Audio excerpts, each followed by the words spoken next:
Hey beautiful biscuits, welcome back to our channel. I hope that your homemaking is having a beautiful autumn vibe to it and you're just feeling really happy. I hope you're over on Patreon saying hello and having a great time on there, our community on there. But today I thought let's do a tag video. I love tag videos. Tag videos, I don't know why I don't see more tag videos. This was like a back in the day YouTube thing where people would do, you know, it's kind of like a Q&A, but it's like a tag that then other people can answer questions to. I love it. It's one of my favorite. That and maybe like unpacking your haul of shopping are probably my two favorite YouTube videos. But that is not the tag. I thought it'd be fun to do an OnlyFans tag. I haven't seen one, so I made this one. So you're welcome if you do an OnlyFans to tag me in it and give me your answers because I'm so curious. So I wrote them down and thought it would be fun because I don't see a ton of creators talking about fan sites and stuff. Or really even a Patreon. I might do a Patreon tag too, maybe next month. Because it's so fun to get a little insight into that. You know I love the creators I follow on fans. They just are really creative and interesting and you get to be a little bit more uncensored in yourself on there, which I think is kind of fun. But let's start out the tag. What could be the first question? Oh, the weirdest part of content creation for OnlyFans. Okay, I haven't pre-written out these answers because I wanted them to be really in the moment and authentic. So there may be pauses and weird edits in this video. Oh, the weirdest part of content creation. I think when I'm in like some weird outfit or something, you know, because OnlyFans has all of my episodes on there of my romance novels. So I dress up as my romance novel characters. And I think that can come across as a little eccentric and weird. And I would say that's probably the weirdest part of OnlyFans and creating content for that site. Yeah, it's just, you know, I accept I'm an eccentric artist and I flounce about in weird witches costumes sometimes. That's just what I do. I don't have a problem with that, but I know other people raise their eyebrows, which is why I always lock down good locations for when I'm filming OnlyFans content. And not just like out at some public park or anything. My favorite thing that I've ever posted on fans. Okay. Like a favorite.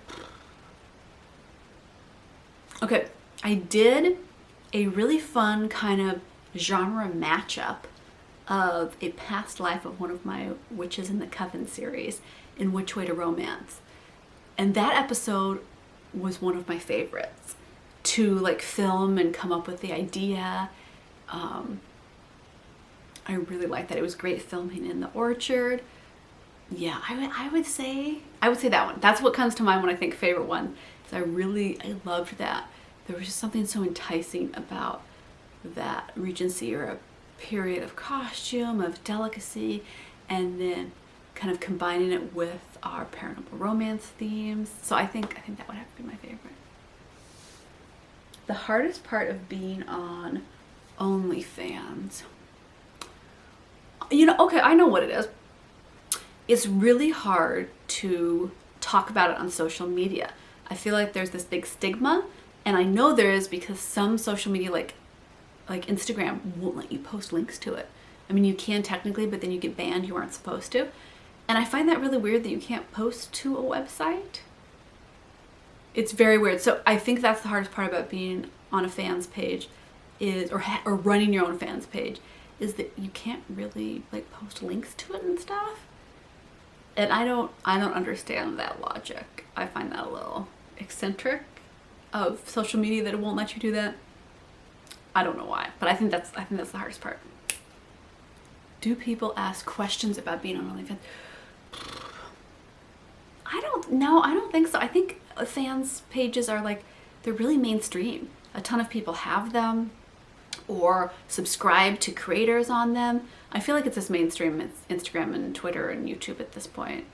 I mean, not as many people are on it as like TikTok, but I think it's a really mainstream one.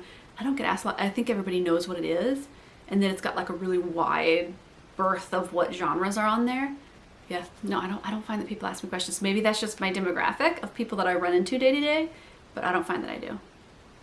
What's my family think of my fans page? Oh, I mean, my family's very supportive of I'm the creative artist of the family, I guess is the best way to put it. And like, I've always loved photography, I've always loved filmmaking, I've always loved storytelling and writing.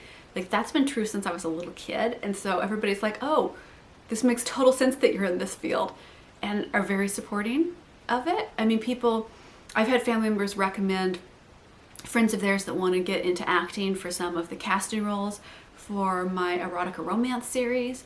Yeah, I've had people have been, I'm trying to think if anybody's been negative. No, everybody's been universally really supportive of doing fans, doing my Patreon, doing YouTube. They all think it's a little eccentric, but everybody's been very, very supportive on it.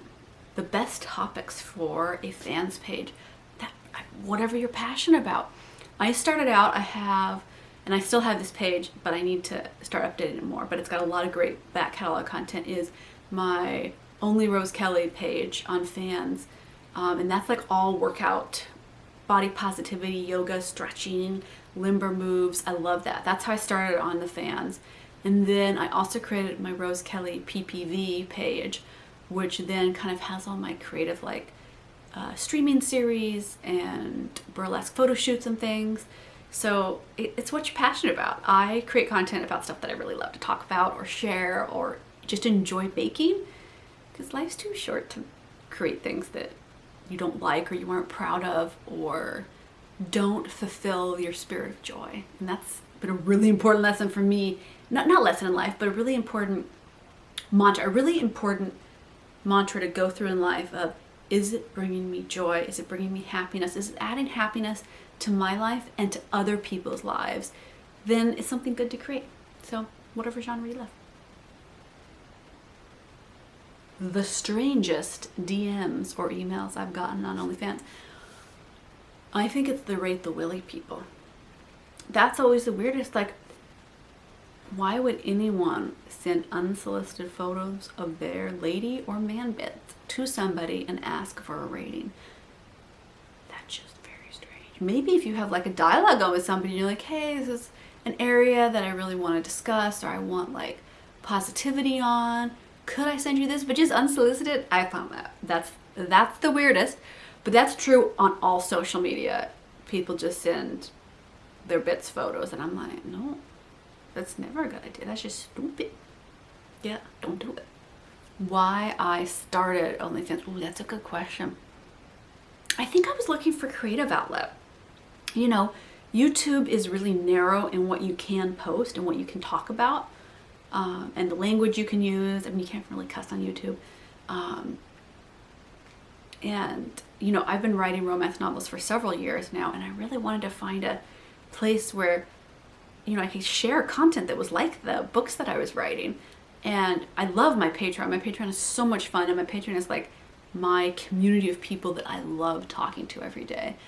But Patreon also has a lot of limitations for what I can share and what I can talk about, and I couldn't really share anything in my book genres. So I kind of went, oh, well, you know, I read about this site and a lot of other people had it, and I thought, well, I'm gonna give it a try. So yeah, it was really looking for where could I branch out and share more things in my novel genres. And OnlyFans turned out to be like the page that I found that embraced that the most and had the most positive interactions about that. Yeah, that's why. Okay, biscuits, that was my fans tag. Ooh, ooh. I love talking about this stuff because it's not really like behind the scenes, but it's behind the scenes of my mind, of what goes into all this content creation, which I always find fun to talk about. Okay, loves, I'm gonna see you in the next video. Love you, giant hugs. I hope your day on the internet is going fabulously.